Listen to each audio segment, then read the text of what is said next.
สบายดีลูกค้า PCP เด้อโอ้ยก็ตั้งโดนเลยเนาะประเด็นมาออกคลิปใหม่ให้ลูกค้าเบิ่งเครื่องเด้ออันนี้ส่วนนี้มันเป็นจะมี3บอกฟักเตอร์กับบอกหนึ่งเป็นตัติโกเนาะส่วนน้อยมันมีเก็บเสียง FM5 เนาะวาล์ว6แหวนวาล์ว8แหวนวาล์ว MOVR วาล์วบล็อกทูเนาะลูกปืนเนาะเราจังไปใกล้ๆเขาเบิ่งตัวนี้เลยเนาะตัวนี้แฟกเตอร์เด้อแต่ว่าลูกค้าเขาจะเอาเป็นเก็บเสียงแยมเต็กเนาะเราข้างในมันจะเป็นเราโพลีกอนเนาะความยาว50 เซนอันนี้ก็ปิดฐานคาร์บอนแต่ว่าประกอบเข้าเบา8แหวนเนาะของจีนกล้องเบสเอเนาะอันนี้เป็นเครื่องใส่ก่อนเด้ตรงไกลมันก็เป็นสีแดงเนาะตัวเปิดล็อกปิดล็อกก็สีแดงถ่ายใหญ่เด้อถ่ายใหญ่อันตัวนี้มันก็จะเป็นแฟกเตอร์เนาะแต่ว่าอันส่วนแตกต่างกันมันจะเป็นลูกค้าจะเอาเก็บเสียง FR5 แต่ว่าก็เราโพลีกอนเนาะกับแต่งกันต่างกันคือตามบาวบ็อกทู16แหวน16แหวนโมบิอาแต่กล้องมัน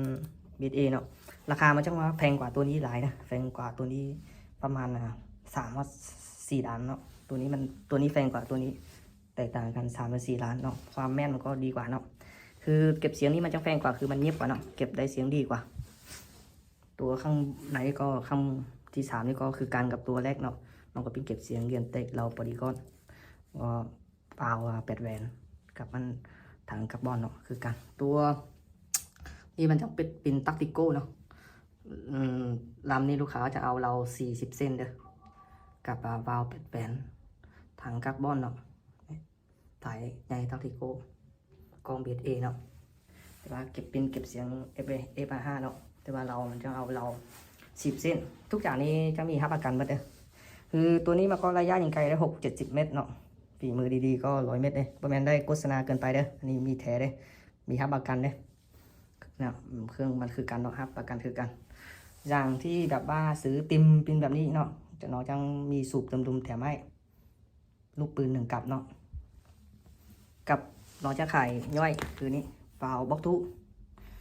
ลูกค้ายังซื้อไปเปลี่ยนเข้าสุดรถเนาะเปลี่ยนเข้าปืนของซุมไอก็ได้เนาะตัวเนี้ยเป็นวาล์วบล็อกทู16แหวนซื้อข้างนอกก็ได้นะมีขายอยู่นะกับมีวาล์วโมบิอามันจะเป็น8แหวนนะตัวเนี้ย8แหวนของโมบิอาเนาะมันก็เป็นวาล์วโมบิอาในอันนี้มาใหม่ๆเลยเนาะอะไรสนใจก็เสียเข้ามาหาเลยแบบเก็บเสียงF5ก็มีนะ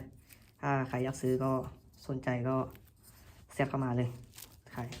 ซื้อเก็บเสียงนี่เนาะจังแถมครอบลำให้เด้อครอบลำมาได้ซื้อเก็บเสียงนี่แถมครอบลำเลยเนาะได้ครอบลำพร้อมเนาะถ้าซื้อสนใจแบบไรก็เสียเข้ามาหาเด้อที่ประกอบตามใจลูกค้าสั่งเด้อจะเอายังไงก็เสียเข้ามาเลยเนาะขอบใจหลายๆเนาะที่ได้มาดูคลิปของน้องถ้าใครบอกสนใจก็บ่เป็นอย่างเนาะดูให้ดีก็ได้เนาะฝากให้ใครเขาดูคลิปน้องฝากกดแชร์กดไลค์กดติดตามให้น้องด้วยขอบใจหลายๆ